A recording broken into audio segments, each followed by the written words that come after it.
puder aumentar, não tem esse retorno, não estou me ouvindo nada. Bom, crianças, não é isso? Vão me avisando lá, que a partir de qual idade? 3.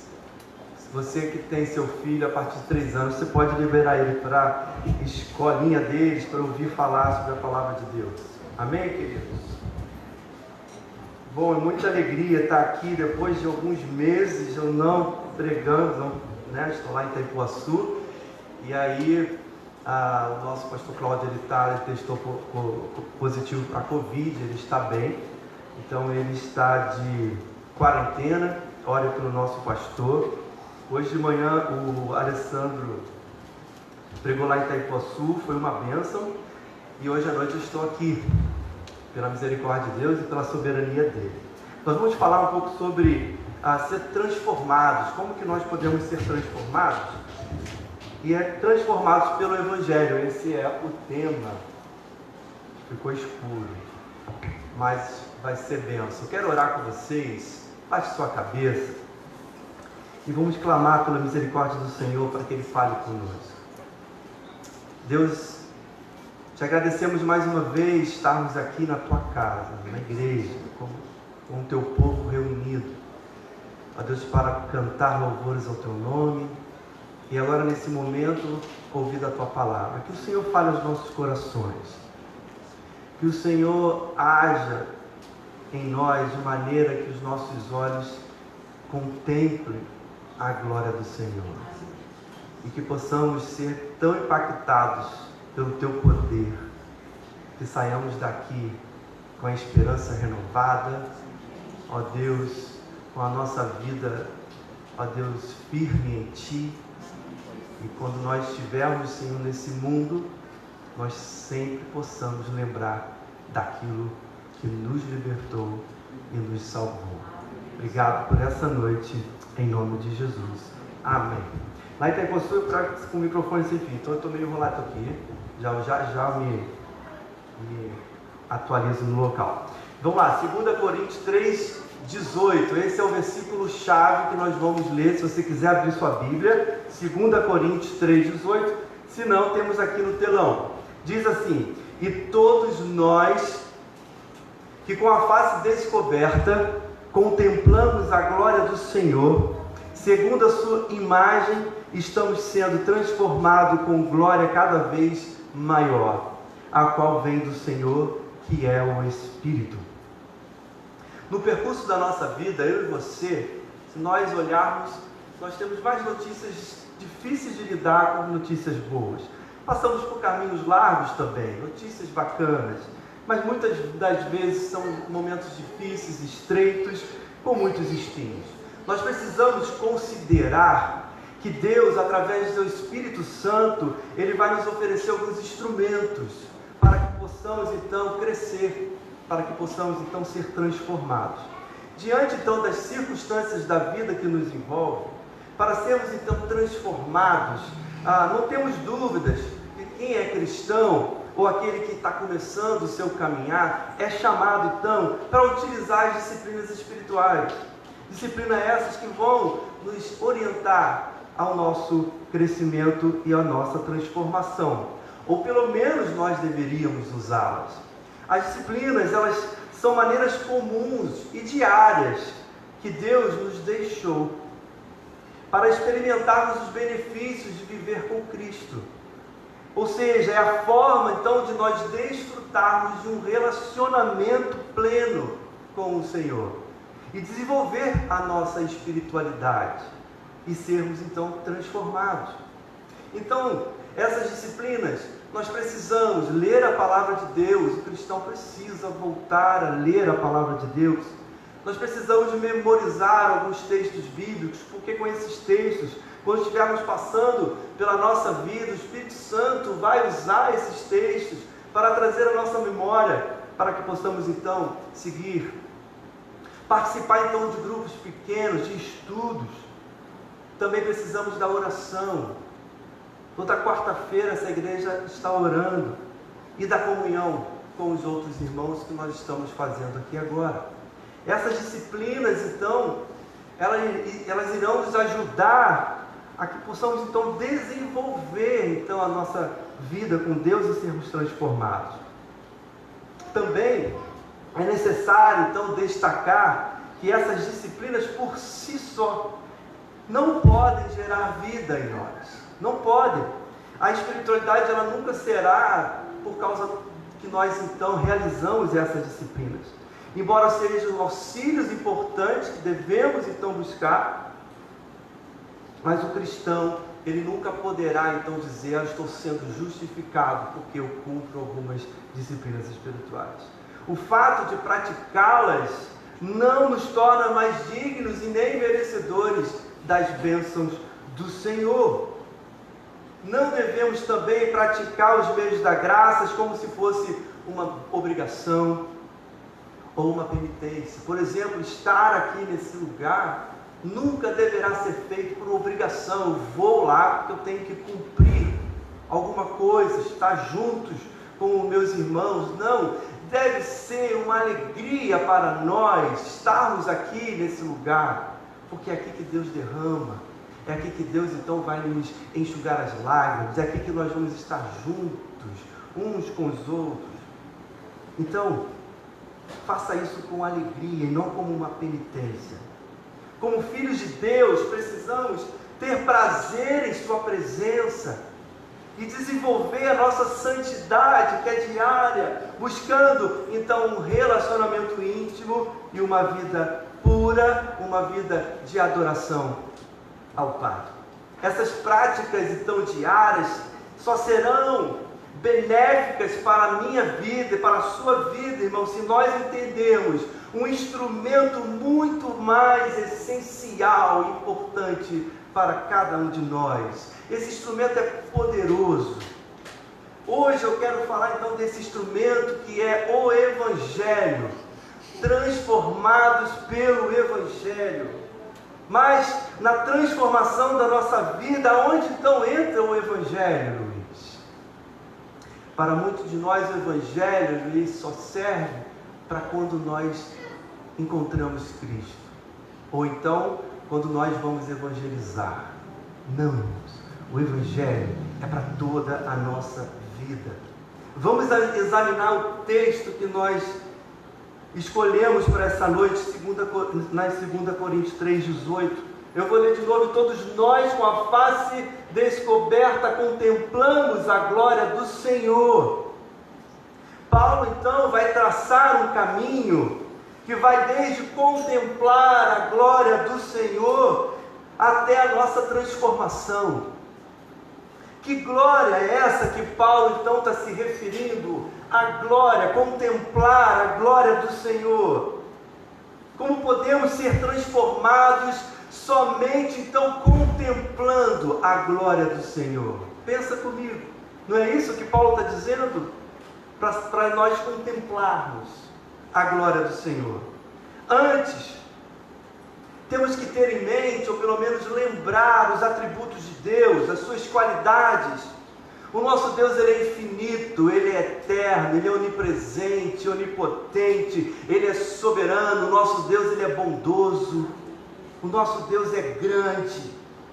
Concluímos então que Deus é glorioso em todo o seu ser, em todas as suas obras. O nosso Deus é grande. Cantamos isso nessa noite.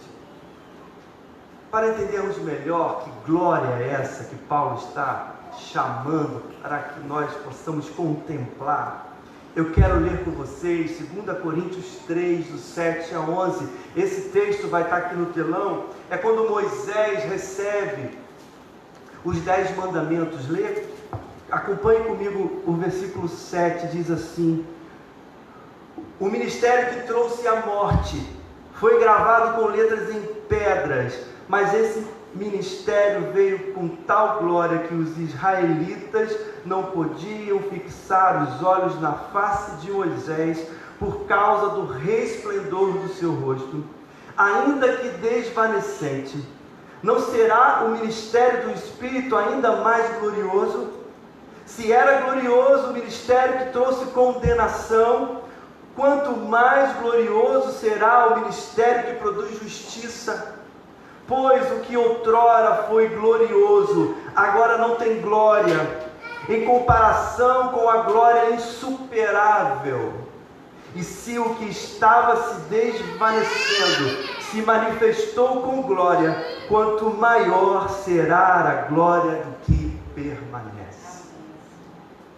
Paulo, então, estava comparando a glória que foi dada a Moisés quando ele trouxe os 10 mandamentos, e naquele momento com a glória que é o Evangelho.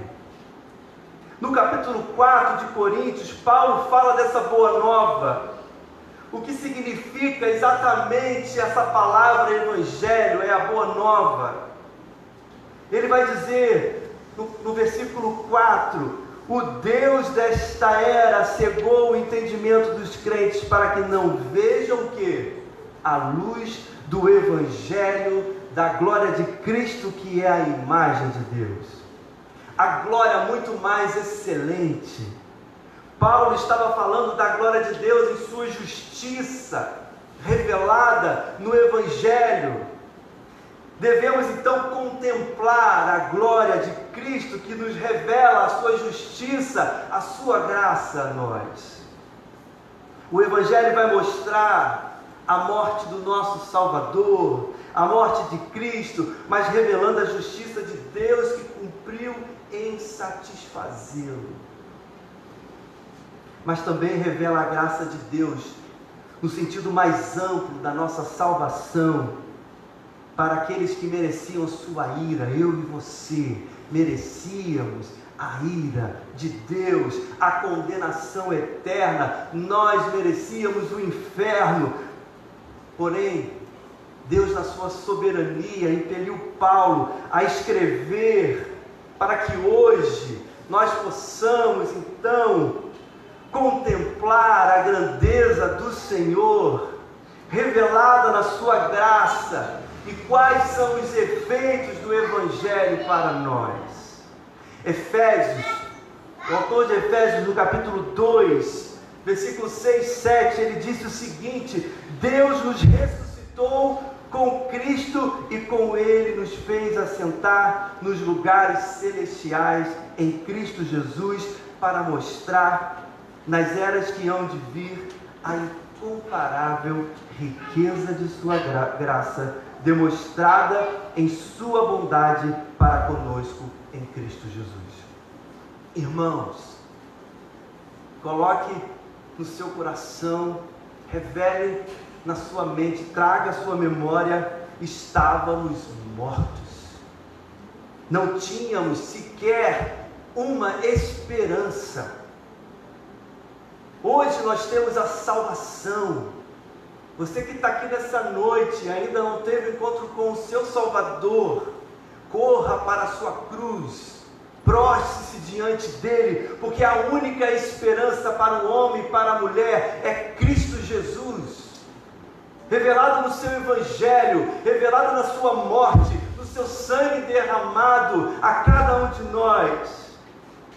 O Evangelho, Deus mostrou para nós a grandeza da sua graça. Contemple a glória do Senhor. O pastor escocês James Frase escreveu o seguinte: leia comigo: é o Evangelho que exibe a mais alta glória de Deus, a qual ele concede principalmente para mostrar diante dos homens pecadores a mesma glória que Deus fez brilhar no rosto de Cristo. É o Evangelho que apresenta a glória de Cristo, e pelo qual o propósito do Espírito Santo é glorificado, e é o Evangelho que será honrado com a influência correspondente do Espírito Santo. Essa é a glória que tem efeito transformador na nossa vida. Na lei, Moisés desceu com o seu rosto resplandecendo a glória de Deus, mas diz o texto que ela foi desvanecida. enfraquecendo, ou seja, ela foi desaparecendo aos poucos. Mas, irmãos, por causa do Evangelho, por causa de Cristo, como disse James, Deus concede a homens e mulheres a mesma glória que fez brilhar no rosto de Cristo Jesus, e ela não acaba, ela não se esvai, ela é eterna e nunca, nunca será retirada de nós. Nunca. As boas novas, o Evangelho de Cristo, a glória da graça. Jesus morreu em nosso lugar, Ele é o nosso substituto. Cristo, Ele não só nos libertou do castigo do pecado, mas também Ele derrama poder, para que possamos andar sem o domínio do pecado. Essa compreensão do Evangelho, queridos irmãos, nas mãos do Espírito Santo, é a principal arma e o instrumento para a nossa transformação. O processo de transformação, em muitos casos, ele é paralisado, pois sutilmente nós atrelamos o nosso relacionamento com Deus através do nosso desempenho. Há muitos cristãos que fazem todas as suas disciplinas espirituais, acordam, oram, na hora de almoçar, oram, jejuam, mas para eles cumprir todo esse papel, os vão fazer merecedores de bênçãos, ou merecedores da salvação. São instrumentos usados pelo Espírito Santo para nós crescermos, mas somente o Evangelho. Então nenhum desempenho nosso poderá nos justificar ou nos salvar. Então paralisamos quando sutilmente a nossa mente acha que nós somos bons e merecedores por algo que nós fazemos. O modo de crescer em Deus pelo desempenho dá ao pecado que habita em nós uma vantagem, pois o nosso desejo de crescimento espiritual será cortado pelo sentimento de culpa. Ficaremos culpados, pois o nosso desempenho nunca será satisfatório, nunca. Por outro lado, a nossa motivação para ser transformado é quando aplicamos duas verdades que só o Evangelho oferece. Nossos pecados são perdoados e que o domínio do pecado foi quebrado diante da virtude, diante do poder da nossa união com Cristo Jesus. É por causa dele, pois fomos libertos da culpa e das garras do pecado. Por isso é importante também nós conhecermos a palavra de Deus, porque através da palavra de Deus, conhecendo o seu Evangelho, é que nós vamos ser transformados. Olha o que diz o autor de Hebreus 9,14, ele vai dizer: quanto mais então o sangue de Cristo, que pelo Espírito eterno se ofereceu de forma imaculada a Deus, purificará a nossa consciência de atos que levam à morte, de modo que sirvamos a Deus vivo. Quer servir a Deus vivo? Faça. Vista a camisa. Levante a bandeira do Evangelho. Mas nunca vá pela culpa. Nunca vá pelo seu grande desempenho. Faça o seu melhor, porque você está servindo a um Deus que é poderoso e santo. Mas faça motivado pelo poder de Deus em vós, porque te salvou e te amou. Essa semana no meu Facebook eu compartilhei um texto do Tim Keller, uma frase na verdade. Ele diz como a religião funciona. Ele vai falar: se eu obedeço, então Deus me amará e me aceitará. E como o Evangelho funciona? Sou amado e aceito, portanto desejo obedecer.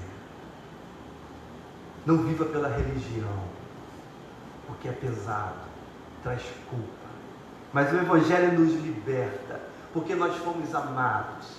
Não merecíamos, mas Ele nos amou. E Ele vai estimular em nós o desejo de obedecer. O pastor Antônio Carlos também disse esses dias em uma live que a ênfase, nós damos muita ênfase à graça, que é importante, nós somos salvos pela graça, isso é fato. Mas ele diz, eu achei muito interessante, que a graça ela é gulosa, ela vai além. ela só não te salva, ela vai te transformar, ela vai exigir de você mudança de vida. A graça então planta em nós o desejo de obedecer ao Senhor. Se você foi salvo pela graça de Cristo, dentro de você algo te impulsionará a obedecer. E o sangue de Cristo é que nos purifica das obras mortas, ou seja, dos atos pecaminosos. A nossa consciência então será liberta e seremos impulsionados para servir ao Deus vivo. Não temos como servir a Deus e buscar a transformação com excelência se estivermos lidando com a nossa culpa, com a nossa consciência culpada. Portanto, que nessa noite o Espírito Santo venha sobre nós e nos liberte de toda a culpa. Confesse os seus pecados diante do seu Senhor, porque Ele é fiel e justo para perdoar todos os nossos pecados. Mas precisamos do Evangelho para nos lembrar que os nossos pecados estão perdoados em Cristo e que o sangue de Jesus, seu Filho, é que nos purifica de todo pecado. Então, voltando ao texto base, Coríntios 3:18, a nossa responsabilidade no crescimento é contemplar a glória do Senhor conforme ela é revelada no Evangelho. O Evangelho, então, é o espelho na qual agora eu e você refletimos a beleza, a imagem de Cristo Jesus. A mesma glória que estava em Cristo, agora está em nosso rosto. Quando estivermos na nossa vida, lembre-se que a glória do Evangelho que foi alcançado, que você foi perdoado, que você foi salvo, agora reflete. Essa é a glória. O Evangelho então é um espelho. Irmãos, um dia o veremos não por um espelho, mas o veremos face a face, encontraremos com o nosso Salvador face a face, seremos semelhante a Ele e veremos como Ele é. Até lá, agarre-se ao Evangelho, não largue, contemple a glória de Cristo Jesus. Então tenha sempre em mente a justiça de Deus, que foi derramada em Cristo, em sua ira. A justiça satisfez a santidade de Deus, que foi ofendida pelos nossos pecados. Mas por causa da sua justiça, amor revelado na cruz, Cristo nos perdoou e nos reconciliou com o Pai. Amém? Amém. Purifiquemos então a nossa consciência no sangue de Cristo. Primeiro ponto: se nós fomos salvos pela graça, fomos purificados com a nossa consciência, morremos para o pecado. Um perigo, e ele é real aqui para nós, e é possível isso sondar em nossa mente, é que se a ênfase está toda no Evangelho, não precisamos fazer nada, porque o seu amor nos alcançou, e o seu perdão ele é gratuito. Então podemos cair no engano da crença fácil. Paulo já responde isso fazendo a pergunta: permanecemos no pecado para que a graça aumente? E ele responde, ele diz: de maneira nenhuma. Quando fomos salvos pela graça e muitos perdoados, também nós morremos para o pecado. Ele vai dizer isso. O que Paulo quer dizer então que morremos para o pecado? Alguém aqui já morreu? E talvez essa parte seja mais difícil de entendimento. Não podemos nos enganar, irmãos. Já que morremos para o pecado, Paulo afirmando isso, nós não podemos afirmar então que nós não cometemos mais nenhum pecado. Na verdade, sabemos que isso é impossível, porque antes de entrarmos aqui naquela porta, nós pecamos. Nós pecamos o tempo todo. Nem podemos afirmar que nós não seremos atentados, porque Pedro nos alerta. E ele vai nos advertir, precisamos então nos abster nos nossos desejos carnais. Sendo assim, Paulo quer nos dizer que agora não podemos mais ser culpados pelo nosso pecado. Quando nos unimos a Cristo por sua morte, não há mais culpa. Então nós morremos para o pecado. Podemos dizer que nós morremos para o reinado do domínio do pecado em nossa vida. Isso quer dizer que se nós morremos para o pecado, seu domínio, ele já não é mais absoluto em nós. Então não podemos continuar da mesma forma. Não podemos pecar e achar que a graça de Deus vai nos perdoar sempre. Não podemos ter essa mente. Precisamos agora, com o poder do Espírito Santo, lutar. É uma guerra diária. Às vezes vamos pecar, mas o pecado já não é mais o nosso Senhor. Ele não tem domínio sobre nós, porque agora nós estamos unidos a Cristo Jesus. Imagina que um juiz dá a sentença de 5 anos a um prisioneiro. Pensa comigo, o cara matou, e ele recebe uma sentença de 5 anos. Essa é a sentença do seu crime. Fazendo então uma analogia, Deus, por consequência da desobediência de Adão e toda a sua posteridade, ou seja, nós, fomos entregues então ao quê? Ao domínio do pecado. Davi disse isso: sei que sou pecador, desde que nasci, sim, desde que me concebeu minha mãe. Somos pecadores, ao nascer, já somos declarados pecadores. No caso então do prisioneiro, após 5 anos, suas consequências penais acabaram. O crime que cometeu já não tem mais nada contra ele. Ele cumpriu, continuará a obedecer à lei, óbvio, mas o que mandou ele para a prisão foi solucionado. Ele cumpriu a pena, e isso aplica a nós. Veja o comentário de John Brown. Ele diz o seguinte, do século XIX: o salário do pecado é a morte. Até que a sentença condenatória seja executada, a pessoa está sujeita ao pecado, tanto no poder que ele tem a condenar, como em seu poder para corromper. Mas que as consequências penais sejam suportadas até o fim, que a penalidade da lei seja plenamente executada e a pessoa seja um só tempo liberta do poder condenatório do pecado e de sua influência para corromper ou de seu domínio. É dessa maneira que todos os que estão em Cristo Jesus, todos que foram justificados por sua graça, morreram, não em si mesmo, mas na pessoa do seu fiador. Então, portanto, os libertos do reino do pecado, de seu poder para condenar e, por consequência, também de seu poder de governar no coração e na vida. Que pode dar glória a Deus. Dê glória a Deus, irmãos. Nada nos domina mais. Cristo, Ele é suficiente para você. Você entende que a sua culpa foi levada no madeiro. Ele te substituiu para todo sempre. Cristo nos perdoou, nos tirou do império das trevas. Se estamos livres da culpa e do poder que nos escravizava, para que serve então essa informação? Mortos para o pecado. Serve para nos dar poder para suportar as forças contrárias que ainda virão em nossa vida. E mais uma vez, citando Paulo, ele vai dizer no capítulo 6, da mesma forma: considerem-se mortos para o pecado, mas vivos para Deus em Cristo Jesus. A ideia aqui não é que temos que fazer algo, mas temos que crer em algo. É crer. É crer que realmente estamos mortos para o pecado. Não é um faz de conta, não é uma historinha contada, é verdade em nossas vidas.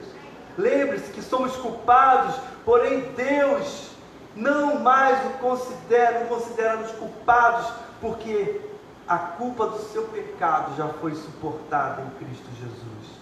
A sentença foi cumprida, a penalidade paga. O William Romani, do século XVIII, ele foi um líder de reavivamento na Inglaterra. Ele disse o seguinte: nenhum pecado pode ser crucificado no coração ou na vida, apenas que primeiro seja perdoado na consciência. porque haverá necessidade de fé para receber a força de Jesus, por meio de quem exclusivamente ele pode ser crucificado. Se não for mortificado em sua culpa, não terá como ser subjugado em seu poder. O que ele está querendo dizer para nós?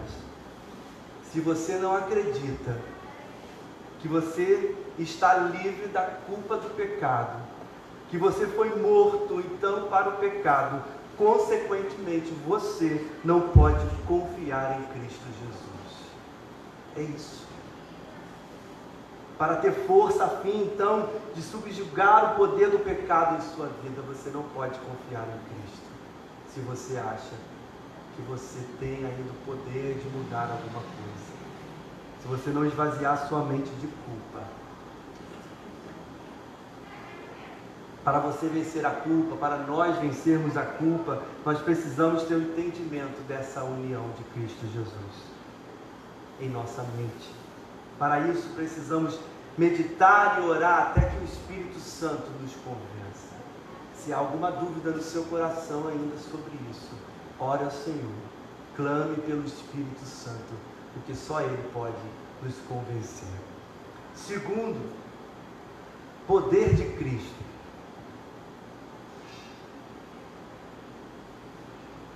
Não há como travar uma guerra em nossa própria vontade, não há. A única maneira e o caminho é voltar-se para Jesus pela fé, buscar o seu poder para capacitar-nos a viver. Estamos unidos a Cristo, essa união nos possibilita viver a Ele. Não estamos abandonados a este mundo, não estamos sozinhos, pelo contrário, nós temos Cristo. E devemos habitar e permanecer nele pela fé. Revista-se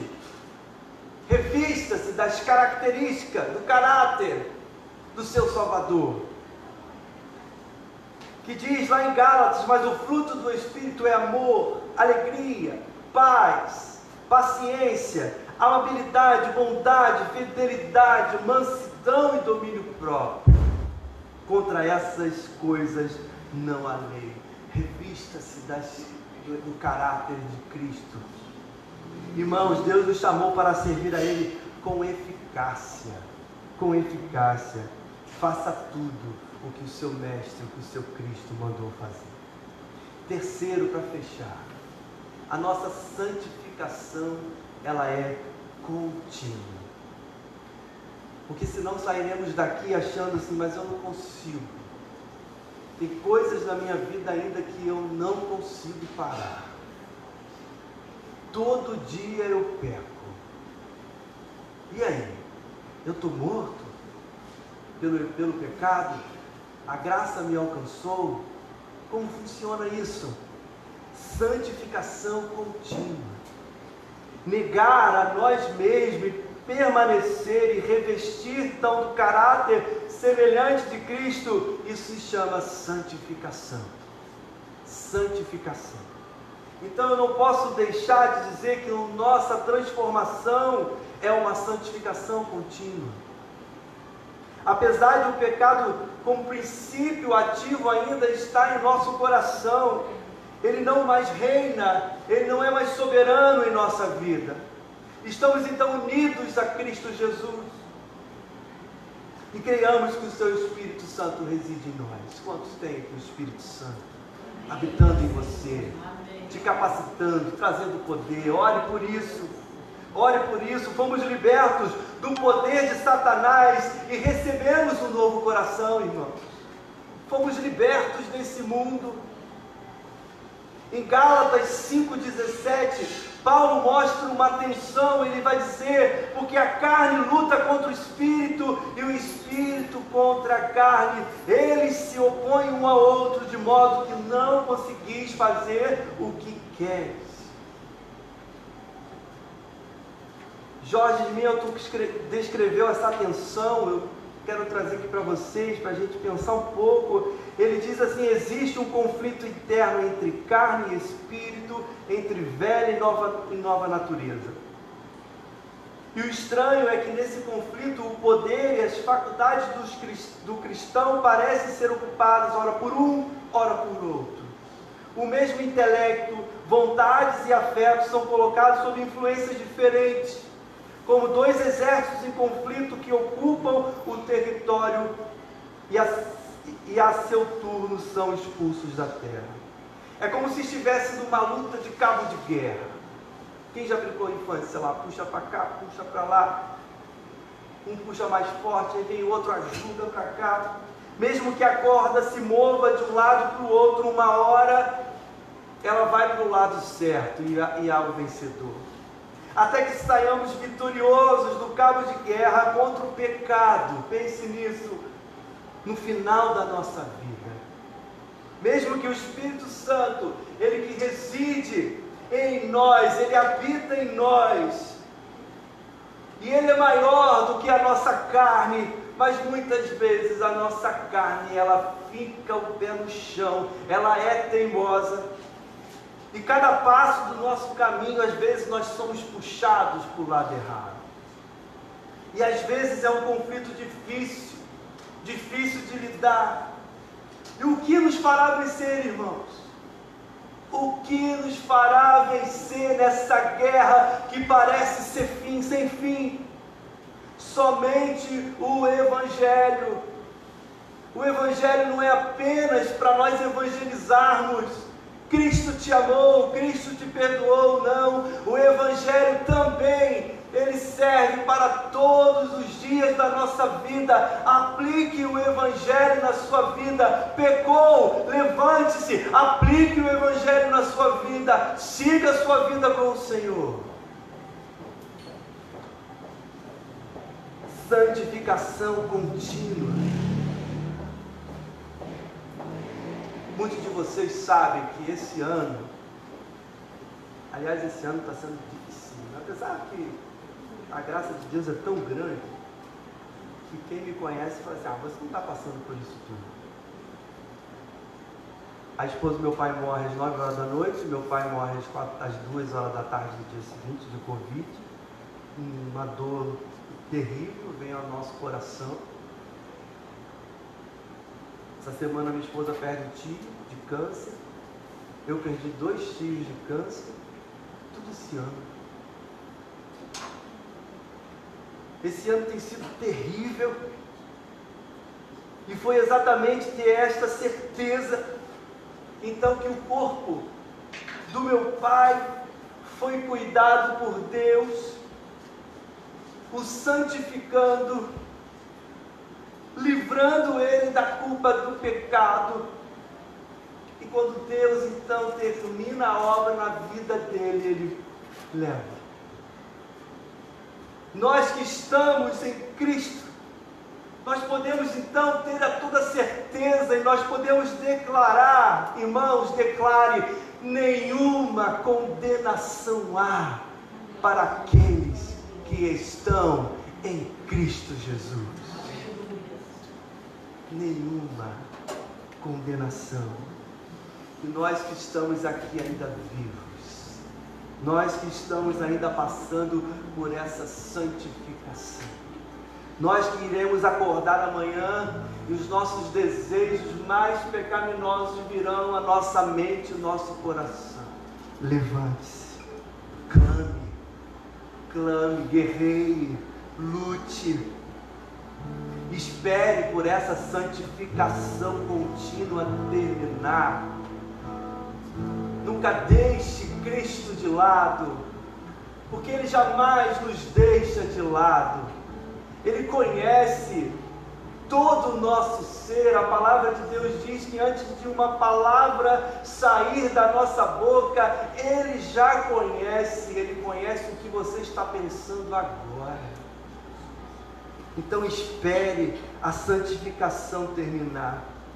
E o que nos pode nos motivar a seguir em frente em meio a essa tensão entre o Espírito e a carne?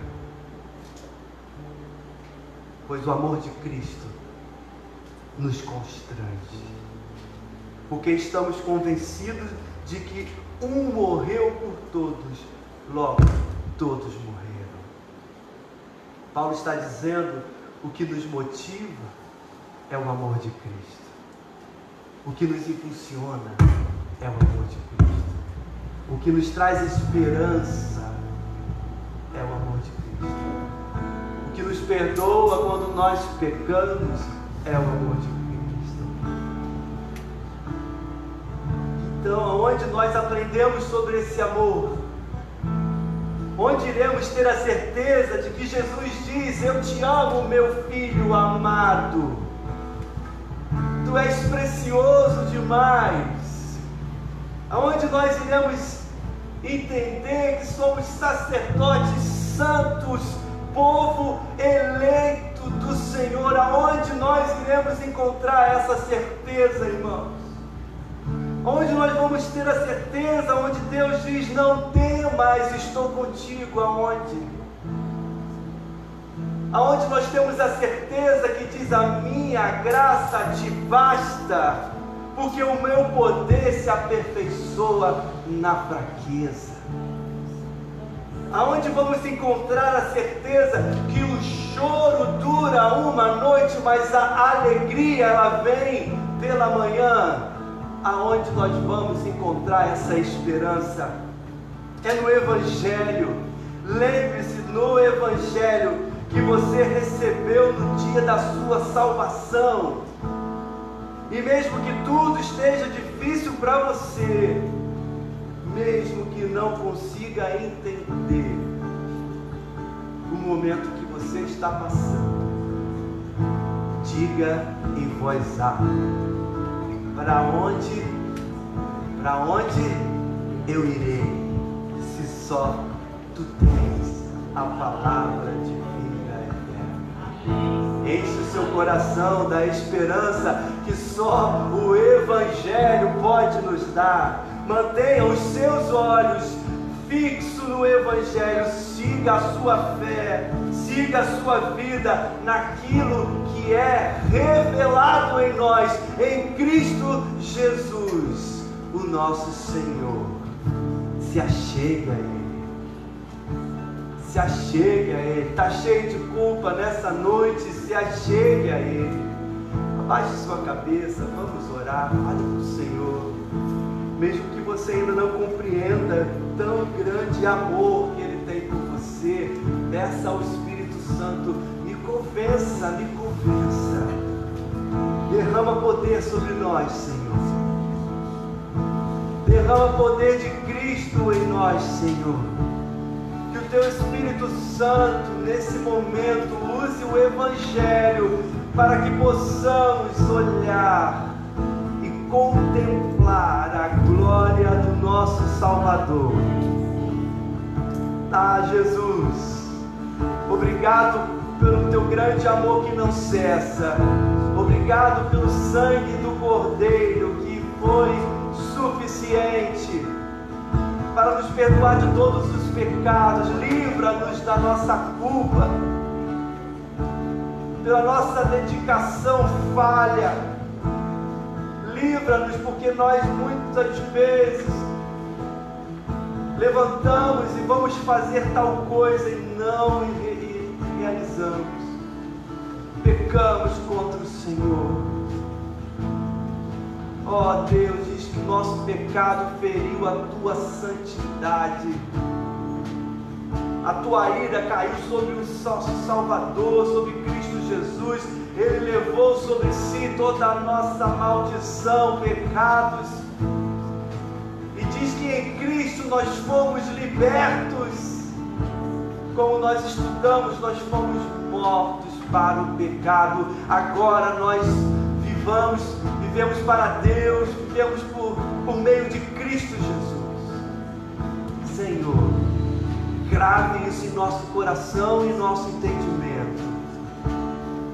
Não permita que possamos achar que o Evangelho é apenas para alguma área, ou para evangelismo, ou só quando nós lá aceitamos ao Senhor. Não, o Evangelho é para toda a nossa vida, porque o Senhor tem santificado-nos desde o nosso nascimento. E o que nos dá alegria e esperança, Senhor, é que um dia veremos face a face. Enquanto nós estivermos aqui, resplandeça a glória de Cristo em nossos lábios, em nossos olhos, que as pessoas possam olhar para nós e ver a glória do Senhor, que não acaba, que não se esvai, é eterna. Louvado seja o nome de Jesus. Louvado seja o nome do Senhor, do nosso Salvador eterno. Glória a Ele, glória a Ele, glória ao Senhor.